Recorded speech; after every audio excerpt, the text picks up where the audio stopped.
What I want to do today. I want to do Elio. What I want to do today. I was zeicha last night to travel into New York and hear at Tzaddik. I was zeicha to hear a very, very special Yid at Tzaddik speak, and I want to share with the Chevra. I told some of the guys what he said. I want to say it the way I hear it, Yitzchak. I can't promise this. I can't say for sure. I'm going to give it the way I understood it. In general, it's interesting. When you share from Rebbeim, it's your perspective of what your Rebbe said. That's all you could do. You heard it. You give over your perspective. I went to my Rebbe and I asked him, there are 3 svarim that I have seen. There are probably more. But there are 3 svarim from my Rebbe that are based on his Torah, and they're very different. And I said, Rebbe, the 3 svarim of your Torah, like, who are you really? That's what I asked my Rebbe, like, who is the true one? Like, who is you? 3 people sitting, listening to my Rebbe have 3 perspectives. When I went to be Menachem Avel, my Rebbe, his kids were having arguments about things in beautiful ways. Beautiful, close brothers, and they were arguing about things from their father. And it was very clear that there were many ways of understanding, and each one, it shines through them. It's interesting, in our world of Chassidus, the Maggid had many big Talmidim. The Maggid was the main disciple. I say the main disciple, it's a complicated story, because he wasn't by the Baal Shem for so long, but the Maggid spread the Torah of the Baal Shem. And the Maggid had giant Talmidim, like giant. The Maggid's Talmidim, that Beis Medrash was like one of the great Batei Midrashim in Klal Yisrael in the last many hundreds of years. The Beis Medrash of the Maggid was wild. In the Beis Medrash of the Maggid, you had the Noam Elimelech, you had the Barditchev, Levi Yitzchak Barditchev, you had Reb Shneir Zalman of Liadi, the Balatanya, he was the youngest Talmud.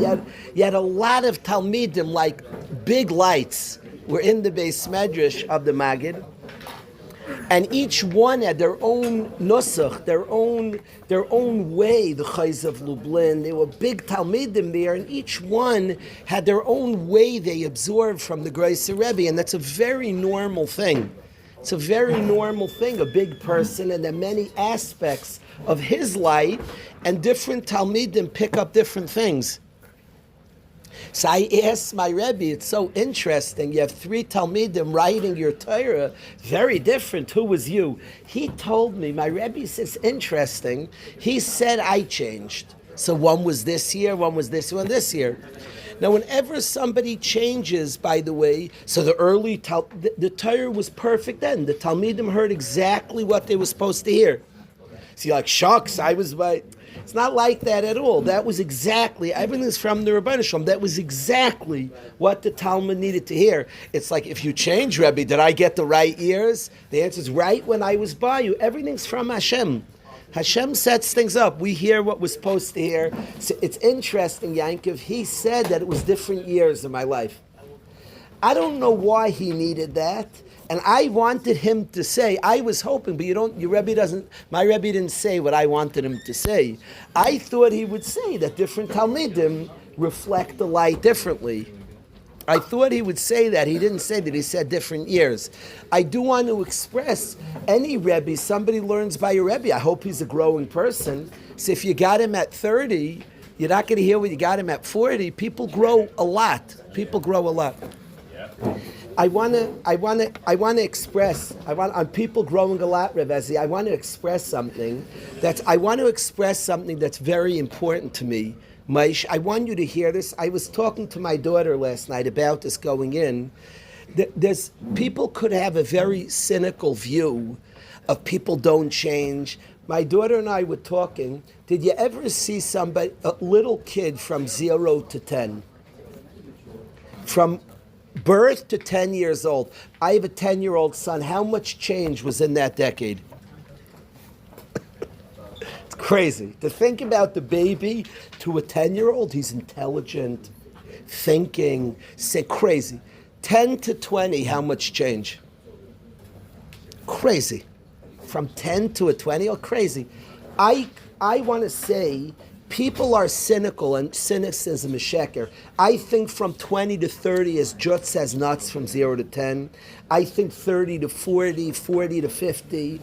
Cynics say all these years, I'm back, I'm thinking a lot about my year, Chevra. We're back to Elul, I'm thinking about the year. You know, we change a lot. The cynic says, oh, look, well, every year I clap in the same guy. I see people grow crazy. I see in my kids, I see in other people.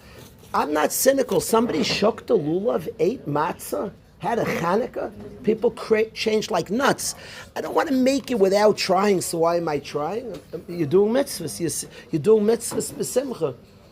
People change like I really hold of Yiddishkeit, my friends. A guy fasted Tisha B'Av. A guy mamish he ate afikomen. People change like nuts. I think and any cynicism of this, nobody changes. What do you see people?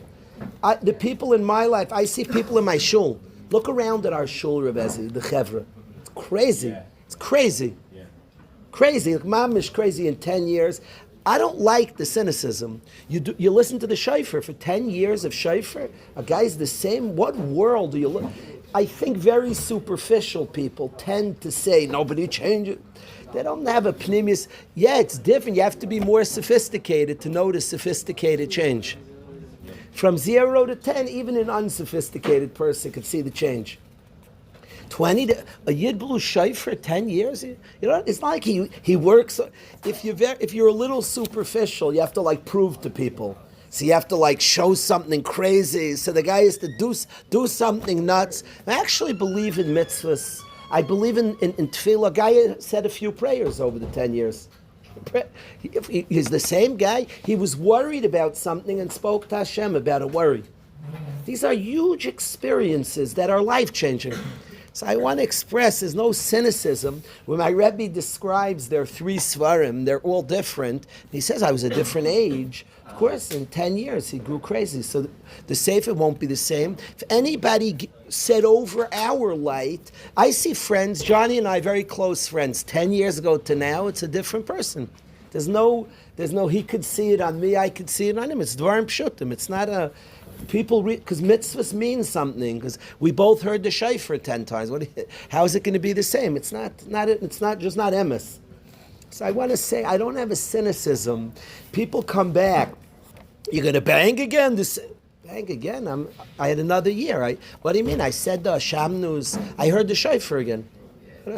And you see Yidden, people get very big. I watch friends, I see my own family, my relatives. Yidden did a year of mitzvahs.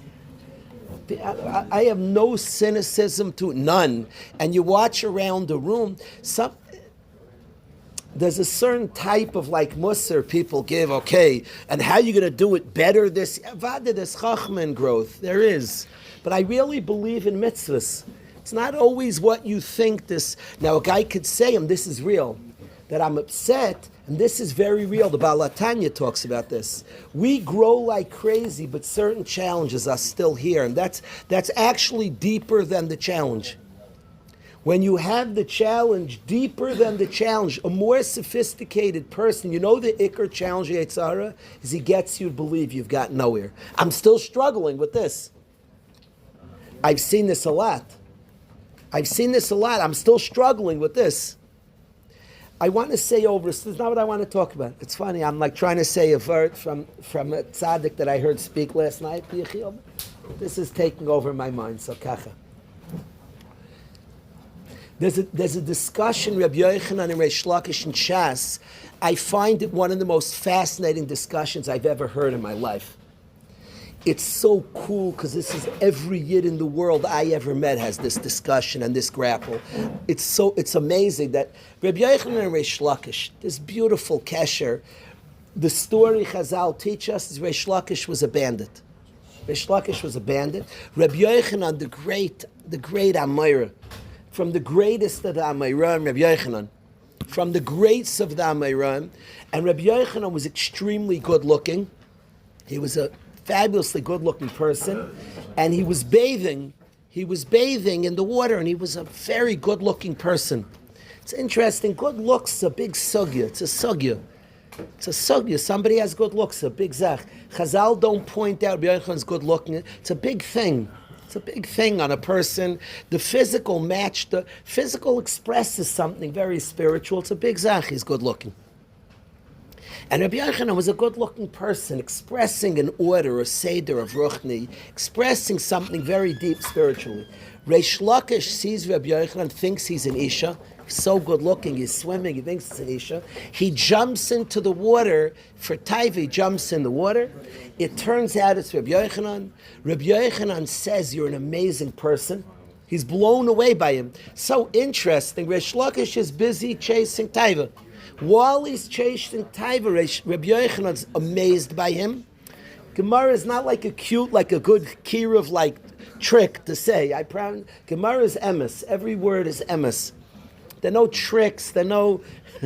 A yid called me up to. He said about a struggle of his son. You're good at this thing. Like what's the thing to say? Can you give me the line? Can I text him Rabbi Yochanan's line? Maybe he'll try that.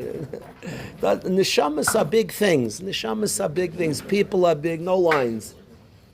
And Rabbi Yochanan sees Reish Lakish chasing Taiva, and he's like amazed by him. He says, Cheilach l'raisa, your strength for Torah, who you are for Torah, you're built for Torah. He says to him, you're built for Torah. It's an amazing thing. He sees in Reish Lakish, you're made for Torah. You were born to learn. I see you got it. So he sees in Reish Lakish. Reish Lakish, when somebody sees him built for Torah, Reish Lakish himself, Rabbi Yochanan says, he reads him a shidduch on the spot. He says, I have a sister, Mamish. I'll read you my sister right now. And of course, Reish Lakish becomes the great Amira and becomes the Talmud Chaver, a student and a friend of Rabbi Yochanan. And all over Shas, there are conversations and machloiksim, Rabbi Yochanan and Reish Lakish. And Reish Lakish becomes the Amira Reish Lakish that we have. Reish Lakish and Rabbi Yochanan, two great Amirim. Reish Lakish and Rabbi Yochanan have a conversation about knives. They have some machlokes about a knife. And Rabbi Yochanan says to Reish Lakish, you were once a bandit, you would know about knives. And Reish Lakish is insulted. And Reish Lakish says, I used to be a bandit, and I'm still called a bandit. What will all my learning help? It hits Reish Lakish. And Reish Lakish says that I'm still a bandit. He says to Rabbi Yochanan, and now Rabbi Yochanan feels badly. What did all the learning help? Do you look at yourself? And they both have like a chalishus, the Gemara describes. Reish Lakish's chalishus, that what all my steiging help? And Rabbi Yochanan, what your steiging help? You're zustelling to that. And really, to me, this is a voice in us all. A guy could steig like crazy, but he still has some nisayon, and he's convinced, look, I'm still struggling with that. Now I hear you're struggling. There's a nisayon here. There's a real zach. What did I steig? You heard 10 times Tkiyah Shaifa. What are you talking about? You gave tzedakah, you're a big person. You're a big mensch. And the Yetzer Hara tries to get a person to ignore the greatness. This is not like cute Torah, like positive spin. It's the emes of this is the darkness of the Yetzer Hara. He tries to block a yid from appreciating what his mitzvahs are worth. The Sfas Emes speaks a lot about this. This is a lot of Torah of the Heilige Sfas Emes. He writes about people leave war. Hamisyore me aver shabiyadai. Doesn't say they have averis. It says they live in fear of their averis. Their averis make them lose sight of their soul. The misyore me aver shabiyadai. The Sfas Emes writes. And a person not being in touch with their own neshama, with their own greatness, with their own the mitzvahs, what mitzvahs mean, what the mitzvahs they do. That's a big vice of the Yetzer Hara, a big eitz of the Yetzer Hara, a big want of the Yetzer Hara, that he wants that type of thing. Not to see the advances. Now a person says, but I'm still struggling with this. I hear. Kach Gazar Kosh Baruch Hu. The Baal HaTanya speaks about this, that there's a bechina. Hashem's having nachas, he's fighting something, and it's difficult to then say, like, I didn't grow at all. Rabbi Yochanan gets upset at Rish Lakish for saying that. But Rish Lakish expresses that in the Sayin. I used to be called a bandit, and I'm still called a bandit. It looks like I'm the same person. In some bechena, I have a sense of not having moved. And Rabbi Yochanan describes you're a world different. You still have an Nisayan. There's still something. There's still something that's touching that place. Okay, that's the truth. It's like struggle in a person that we've advanced Meridik. We've done a year of mitzvahs. We've advanced. How can you call a guy? What type of emunah do you have in mitzvahs, in the neshama, to say? And anybody with eyes, the yid's not the. How do you say the yid's the same yid? He shook the lulav this year. You don't believe in matzah? Zicher. Any person did Torah and mitzvahs? What are you talking?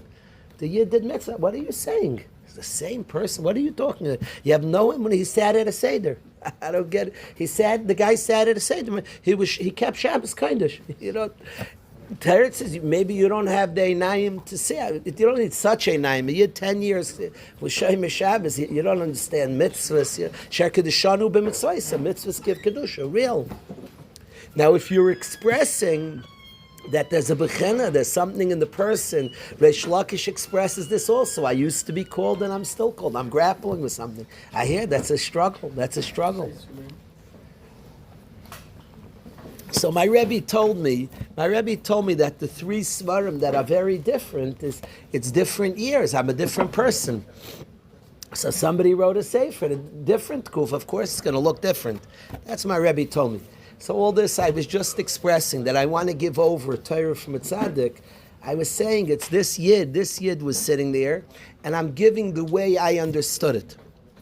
But I do want to share with the chevra what this tzaddik said, because it left an impression on me, and I feel I want to share it with the chevra. There are times that you should hold Torah for a long time, and not share so fast. I want to say that. Mechatesi, you heard, maybe I should wait 35 years. There are times you should wait 30, 40 years to share things. It's a very tricky thing when you share Torah you heard, when you don't. Very tricky sugya. There's a contradiction in psukim if you're supposed to share Torah you heard or not. It's a steer in psukim back to back in Mishlei. One pasuk says, Yifutzu ma'ineisecha chutza. Send out your Torah. And there's another pasuk that says, "You l'chol vadecha, keep it for yourself. It's yours, keep it for yourself." And it's a contradiction in psukim when you share Torah, when you're not. It's a sugya. When do you say this? And sometimes if you overshare, you lose something you had precious. That tzaddikim who hear Torah don't want to share it so fast. Other times it makes sense to share. So why am I sharing this? I heard this last night. Maybe hold on to it for a few years. I want to express, the reason I'm sharing this, I've been speaking a lot about Elul. I want the chevra here, I want my kids that Elul should be like precious. I want you to hear the words Elul and like mean something. Elul, beautiful time. It's a very beautiful month. I had the joy I had. My daughter told me we traveled together to New York, and she told me she didn't. I don't know if she knew that I'm talking like this. She told me how much Elul means to her, and I had a tremendous simcha. It's been a dream for a couple of years. I want Elul to be like beautiful. I want Yechiel to sit with his mishpacha, and they're all like a certain freilichkeit by Elul. Be'emes. Elul is very special. It's beautiful. We have now less than a week of Elul. It's very beautiful. Elul's a time a yid remembers who he is. He remembers his own godliness, his own neshama that Hashem gave him. He resets back to his essence. Elul's a man of tremendous kirva to Hashem. A yid is shayach to Hashem, he's shayach to ruchnius. Again, sometimes there's the Yetzaharas of things. There's a lot of things being said that scare people. It's not what Elul's a beautiful. I want my children to be uplifted by the word Elul. Very important to me. And the reason I'm sharing this is because this yid spoke, and when he spoke, we were pulled in. The whole tzibur felt Elul in a beautiful way. So I want to share what he said about Elul with you. And I'm sharing it quickly because on the theme of Elul meaning something, Yechiel, and being beautiful. Rosh Hashanah in Yeshiva, I want you here, Yechiel. Shalev Paswa, I'm going to beg you to stay. Rosh Hashanah here is like niflas. It's gorgeous. It's a very beautiful thing. I want to describe a little Elul. I want to describe what the Rebbe, what the Tzaddik said last night. If everybody could hear this, let me describe Elul the way I'm understanding what he said.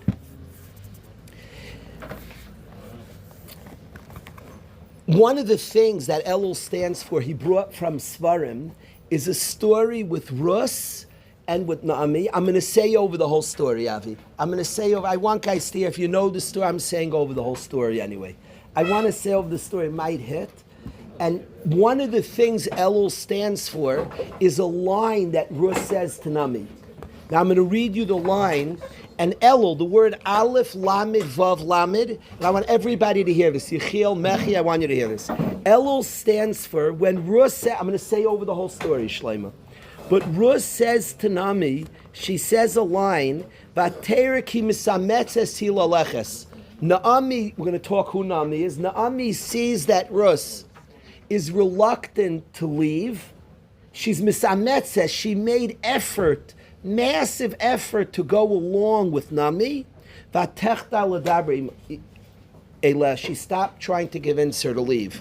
Now the letters laleches ita vatechta ledaber is Elul. Lamed aleph vav lamed is Isias Elul. Laleches ita vatechta ledaber. She made effort to go along, and Nami stops convincing, and that's Isias Elul.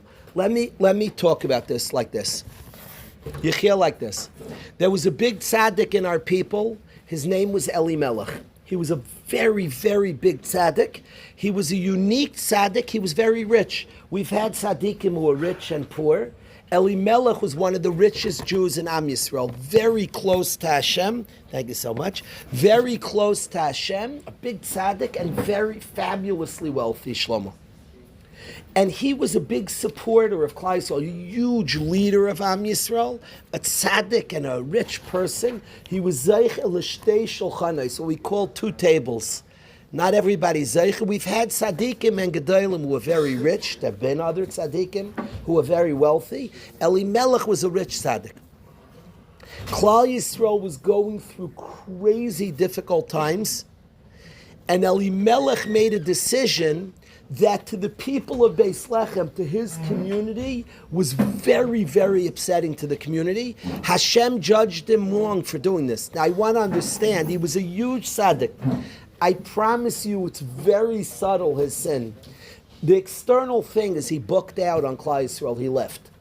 Now Klal Yisrael needed this man. We were going through physically a famine, a hunger, he was rich. Spiritually, it was very difficult times in our nation, and the tzaddik left. He moved to outskirts of Mayav, out of Eretz Yisrael. His cheshbainis were very, very big. It was very subtle sin. Most of his cheshbainis, he cared about Klal Yisrael. I'm sure he felt he didn't want to be impacted. If people are doing averis and people are doing bad things, he felt if he would stay at tzaddik, it would impact Klal Yisrael more. He had lofty thoughts also. But Hashem judged him, tzaddikim are judged very carefully, and there was an element of betrayal to Klal Yisrael. An element, a dak min adakus. And Elimelech moves with his wife and children. He has two beautiful sons, and they move away from Am Yisrael. In a move that he thought to some degree he was helping Klal Yisrael, but Lemaisa, he was somebody who was needed. Elimelech moves away. He moves Elimelech, his wife Naomi, and his two sons. And they move. Moav was a big enemy of our people, but they moved to the outskirts of Moav.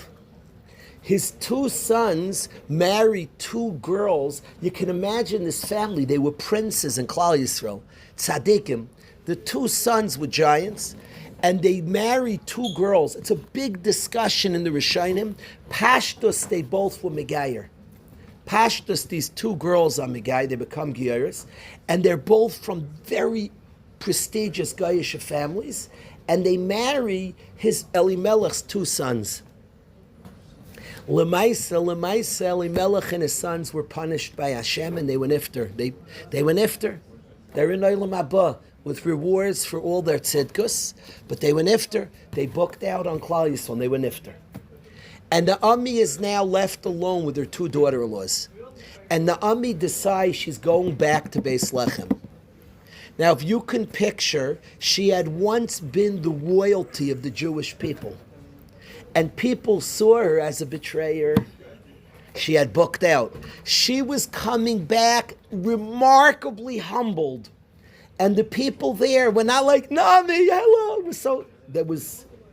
Now we're Yidden. We're a very beautiful, forgiving people. But she was not coming back full of honor. Her two daughter-in-laws, she has two daughter-in-laws, Arpa and Rus, two daughter-in-laws, and they had lived with this prestigious family. They had tasted truth. You're living with Elimelech, with Naomi, with their sons. They had tasted Shabbos and Yom Tov and Yiddishkeit. They had seen beauty, the likes of which they had never seen in their life. But now they're going to come back to Eretz Yisrael. What is the chance these two girls are getting a shidduch? They're both not in a family that's very appreciated. They're both coming from a people, Moav, that's a thorn, that's an enemy of Am Yisrael. So Arpa says, one daughter-in-law, I'm going back to my people. She actually went back to Avodah Zarah. Says she went back to her God, she went back to her people. She books out. And Rus says to Naomi that I'm not leaving you. Rus says to Naomi, I'm coming back to Eretz Yisrael. Naomi says to Rus, Shava Yevim Techalama, behold, your Yibum, the other girl married to my son, returned back to her nation. Shuvi Achre Yevimtech, you should go back too. You come from royalty. Where you are, you're treated like $1 million. You're from a huge family. Go home. Go home. It makes sense to go back home. Go back home. She speaks very, very logically. And coming with me, it's like you I don't know what's going to be. They were poor beyond. Remember, they end up collecting leket. We're on Niyim. You have zero prospect of getting a shidduch. You're not Nageya. Getting a shidduch, you have like no prospects. The logical thing is go back to your country. Just go back, go home. And there you'll have money, you'll live. You're not going to survive. I don't know if you'll live a night with me. I don't know if we're going to survive. Vataymer Rus, and Rus says, Al tifkubi, don't fight me, Lazvich. Don't push me to leave. Lashem Yachrech, to leave you. I'm not leaving. I saw Emes. I've been living, I see a light, I'm living near you, I tasted Shabbos. I've tasted Yontiv, I swear I'm not leaving you, don't fight me. Al tifku bi la'azvich, don't make me leave. Ki asher telchi elech, where you go, I'm going. Vasher tolini olin, where you sleep. I know you might sleep on a park bench, I'll sleep on a park bench. I know there might be no home for you, you're penniless, and nobody wants you, you were the betrayer. Where you sleep, I'll sleep on a park bench next to you. Where you get to rest your head, there I'll rest my head too. Amech Ami, your people is my people. Velekayach Elokai, and your God is my God. Basher Tamusi Amos, where you die, so will I die. Vishameh cover, and there I'll be buried. Ki amavis yafid beini veincha. Only death is going to do us apart. Nothing else will separate us. And Naomi sees ki misametzes hilaleches. She's being stubborn. She's coming along. Vatechta ledaber. She stops negotiating. And those words begin with the Oisiyos Elul. Those words where it says, she sees that she's making effort to go along. She's going. She's staying. She stops speaking. Is Oisiyos Elul. Said this tzaddik last night that the intellect all our lives tells us things like, who you fooling? What are you trying to do? It will never be different. Really? The intellect, Naomi's speaking from a place of intellect. But he said last night, and he quoted, he read a piece, a ketah from the Baal Tanya. For anybody who knows Tanya, the whole Tanya speaks about empowering the mind over the heart. Don't give in to whims. And the mind's more powerful than the heart. And the whole Tanya, Chabad, is Chachma, Bin, and Das, people of the intellect. The Baal HaTanya was of Shneir Zalman of Liadi. He was known in the Talmidim of the Maggid. They called him the Litvak. He was from Lithuania, and he was called the Litvak because he's so into intellect. And he was called like the Litvak. That's what he was called amongst the Talmidim of the Maggid. And the Tanya speaks about the brain controlling the heart. The word melech is the mayach before the lave.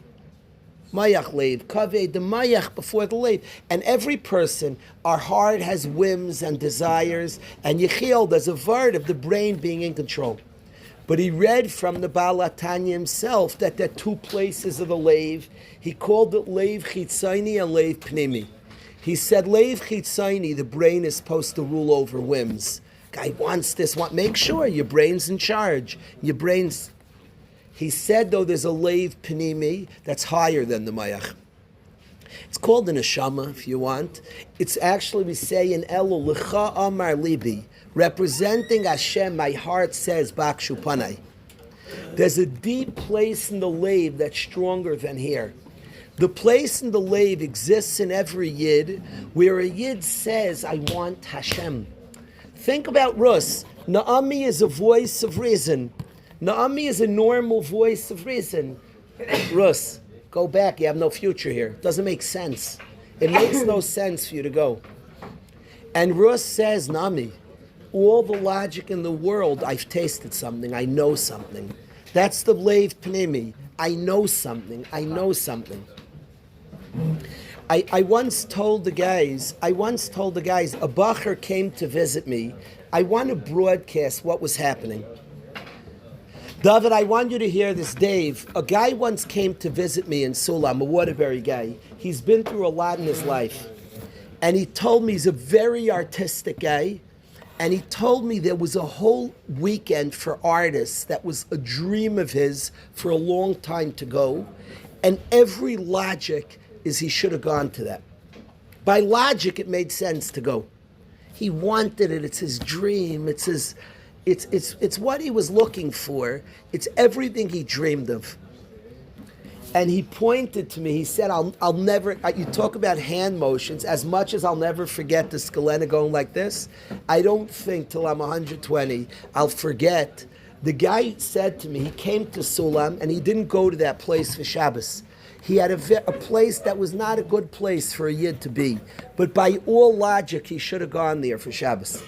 By all logic, what he likes, what he's into, what he's been through, I promise logically he should have gone there. Logically, what are you doing? He points to me, he goes like this, he points to his here. I like that he didn't point here. He didn't go, I promise, I could picture, he went like this. He started crying. He said, I'm not meant for that. I promise. The guy said, I'm here, Rebbe. I'm not meant for that. He went like, he pointed. I'm not meant. He was saying, I tasted emes, and illogically, there's something I know, there's something I believe, there's something I want. It's like illogical.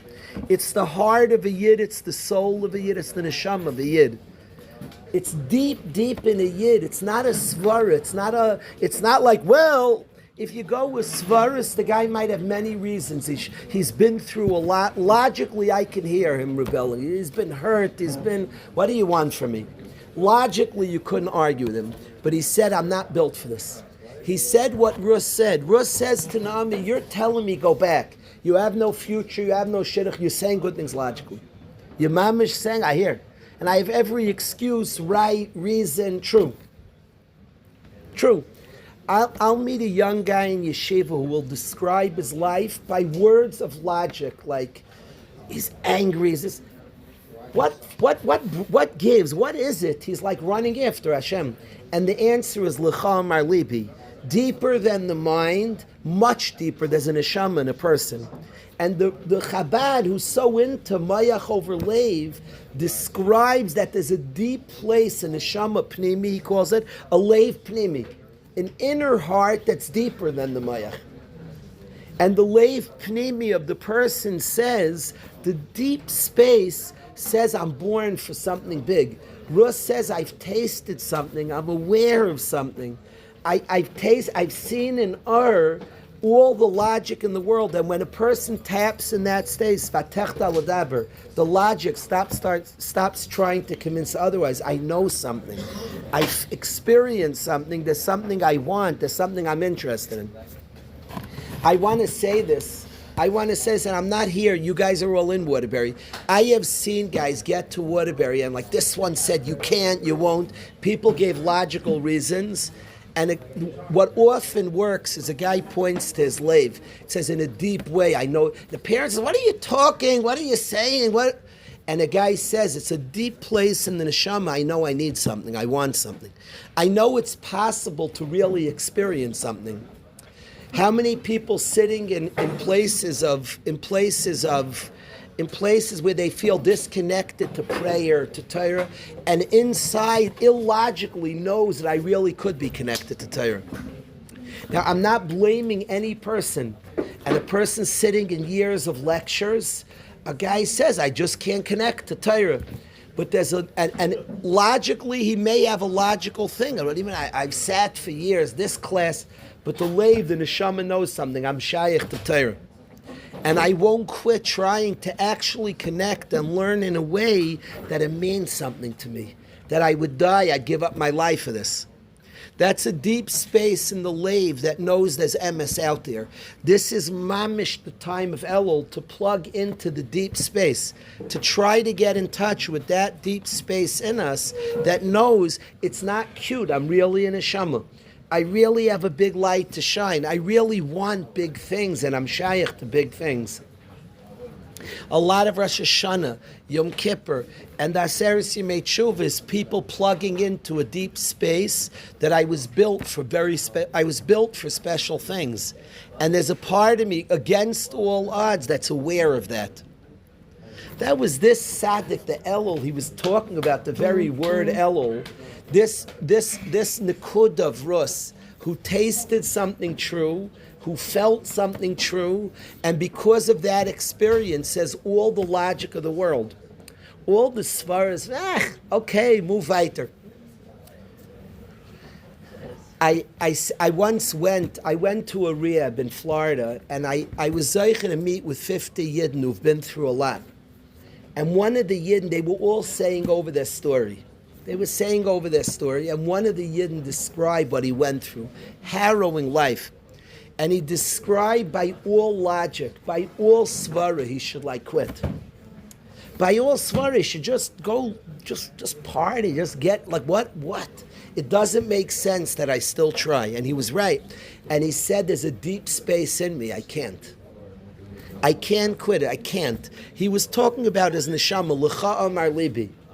L'cha means representing Hashem, Amar Libi. David HaMelech, whose levava is levava am, who feels Am Yisrael, says L'cha Amar Libi. L'cha, representing Hashem, Amar Libi, my heart says, Bak Shupanai, seek me, seek Hashem. And as Panecha Hashem Avakesh, and against all logic, I go with the deepest place in my heart that says, you know what's true, you know what you want, you know what you're interested, I need to find it. I need to connect to it, but I know it exists. I refuse to just give up on that. That's like defining of a Yid. We say this in Elul, L'cha Amar Libi, Shlomo sings it. That deep space, again, the words are L'cha, representing Hashem, Amar Libi. It's funny, we're so used to Chevra. We're so used to L'sesur achrei levavchem, the heart that leads us wrong. That's the Leiv Chitzayni, as the Baal HaTanya calls it. There's a deep space in the heart that David HaMelech speaks about, that the Yid Elul tries to get in touch with, a very deep space. A Bacher just came to my house in front of me, and Maish described to us, he was at a very difficult moment in his life. He said for the first time in his life, he went to his room and he cried to Hashem. It was amazing. He told me, it was a holy Sheba holy. In a very moment he cried. He said he hasn't cried in years, and he cried to Hashem. So it was a gift to Hashem, to me and Maish, an Elul gift. The guy Elul, he went to his room and he cried to Hashem. Real. Be'emes. He found he will never be the same the rest of his life. For any cynic, just during Elul, Rosh Hashanah. He's going to be different, I promise, in January. He's going to be different in the middle of the summer. He went to a space. We were like, he was then wanted to say, Johnny, other things he wanted to tell us. Like, stop right there. Stop there. Let's spend a few years on this. The guy went to a space inside of himself. He heard the L'cha Amar Libi. My heart says, representing Hashem, Bakshu Panai, seek me. He turned to Hashem, and he felt it deep inside of him. We could taste it inside of us. We know what emes is. We know what emes is. And we could taste that place of emes.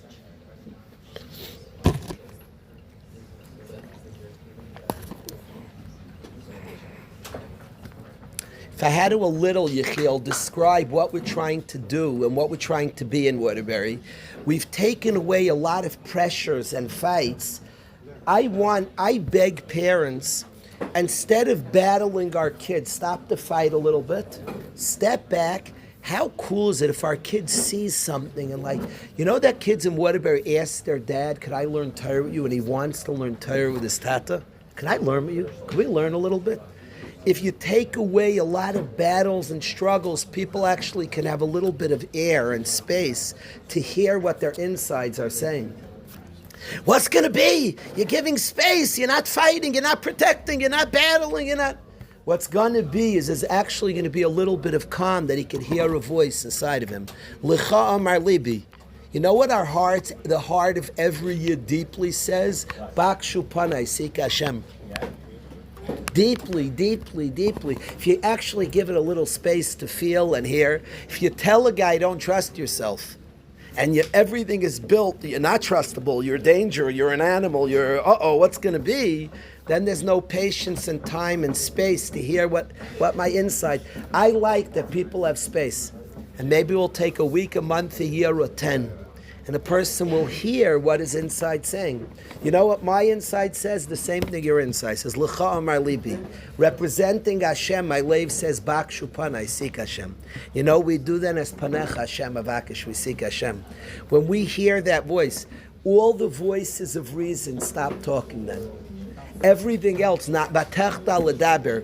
The other svaras knock it off when you hear, when you know all the other voices. That's Elul Mamish. So how does it go?